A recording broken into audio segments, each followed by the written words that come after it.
Hola, hoy les voy a hablar un poco sobre la división celular. Primero tenemos que definir el ciclo celular. Este es un conjunto ordenado de etapas en las cuales la célula crece para luego dividirse y dar origen a dos células iguales a la original.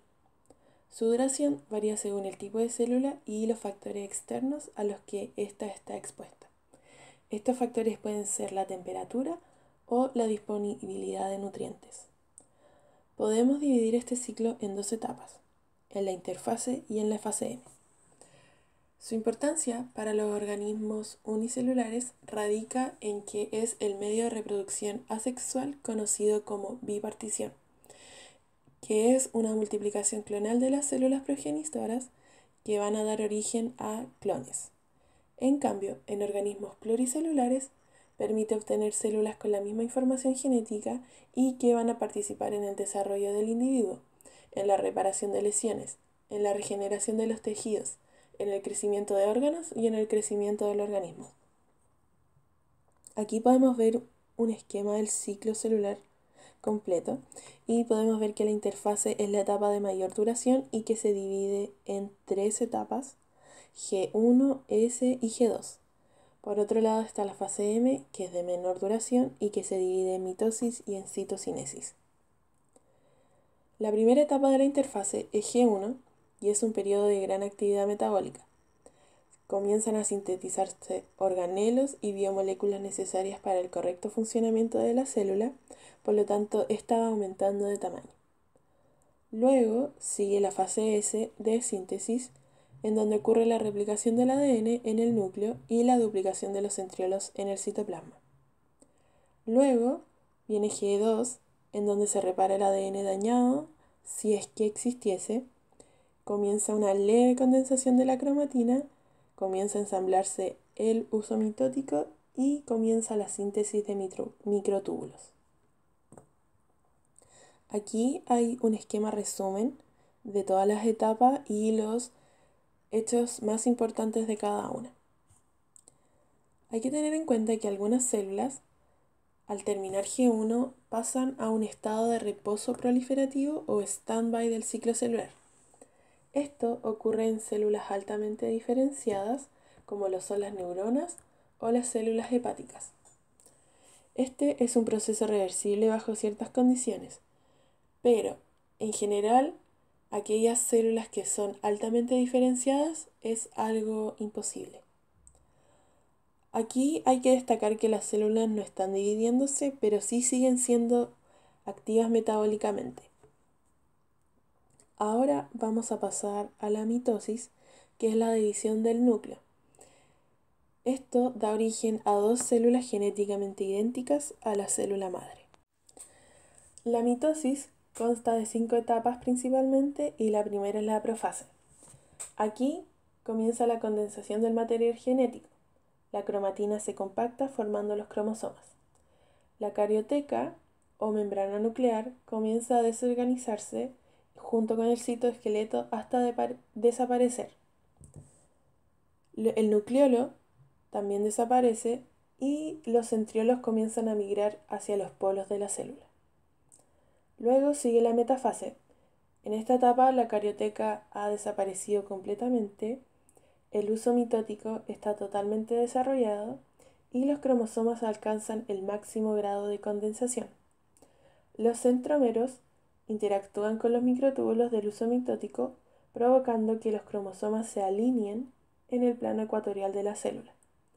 Los microtúbulos se unen al cinetocoro y gracias a esto se genera la tensión necesaria para formar la placa metafásica. Luego le sigue la anafase, en donde los centrómeros se unen a las cromátidas hermanas, provocando la separación de estas. Las cromátidas comienzan a dirigirse hacia los polos de la célula y si la separación ocurre mal, pueden haber mutaciones como resultado. Finalmente está la telofase, que es todo lo contrario a la profase. Los cromosomas migran completamente hacia los polos de la célula y vuelven a descondensarse. El uso mitótico comienza a desaparecer y se inicia la formación de la carioteca y el nucleolo. Luego tenemos la citocinesis, el cual es un proceso distinto para células vegetales y para células animales. En el caso de las células vegetales, las vesículas provenientes del aparato de Golgi se acumulan en la zona media de la célula. Las vesículas se fusionan y hacen contacto con las paredes laterales de la célula, lo que da origen al tabique o fragmoplasto, el cual es responsable de la división. Por otro lado, en las células vegetales, las proteínas actina y miosina principalmente forman un anillo contráctil adherido a la membrana, el cual, al cerrarse cada vez más, provoca finalmente la división del citoplasma de la célula. Ahora vamos a hablar de los cromosomas y estos son el estado de mayor condensación del ADN.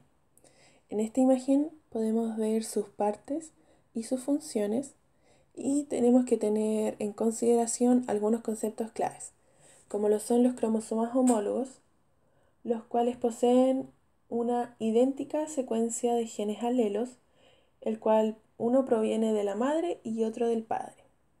También tenemos la célula haploide, que posee un solo cromosoma del par homólogo, es decir, esto se da en el caso de los gametos.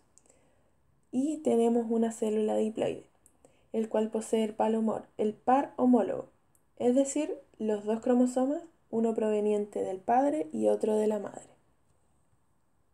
También podemos clasificar a los cromosomas según la posición del centrómero en metacéntrico, submetacéntrico, acrocéntrico y telocéntrico. Ahora vamos a hablar de un tema muy importante que es la ploidía y la cantidad de ADN. Y aquí tenemos que tener, bueno, ya mencioné los primeros conceptos claves como lo son la célula haploide y la célula diploide, pero también tenemos que tener en consideración que C significa la cantidad de ADN y N el número de cromosomas. 2C corresponde a la cantidad de ADN que posee una célula diploide con sus cromosomas simples. Y 4C corresponde a la cantidad de ADN que posee una célula diploide con sus cromosomas dobles. Ahora, en una célula humana vamos a tener dos conceptos. 2N, 2C, que quiere decir dos pares de cromosomas con dos cromátidas. También tenemos 2N, 4C, que son dos pares de cromosomas también, pero con cuatro cromátidas. El último caso se da posterior a la replicación del ADN. Y aquí les dejé unas tablas resúmenes, que siempre las preguntan, sobre la cantidad de ADN, la cantidad de cromátidas y la cantidad de cromosomas en los organismos humanos. Ahora vamos a hablar del cariotipo, que es el orden de los cromosomas según el tamaño y el tipo. Los cromosomas se pueden dividir en autosómicos y en sexuales. Los últimos son los sexuales y cada humano tiene 44 cromosomas autosómicos y 2 sexuales. Ahora, cabe decir que esta fotografía se obtiene gracias a microscopía y se realiza en células detenidas en metafase. Finalmente, vamos a hablar del cáncer, que se da cuando una célula, en realidad, para definir el cáncer, primero tenemos que tener en claro que una célula en estado normal solo se reproduce cuando recibe la instrucción de hacerlo y cuando se mantiene anclada a las células vecinas. La supervivencia y reproducción de todas las células depende de esta adhesión, de estar en contacto con su entorno, ya que si no están ancladas, la célula deja de crecer y deja de dividirse.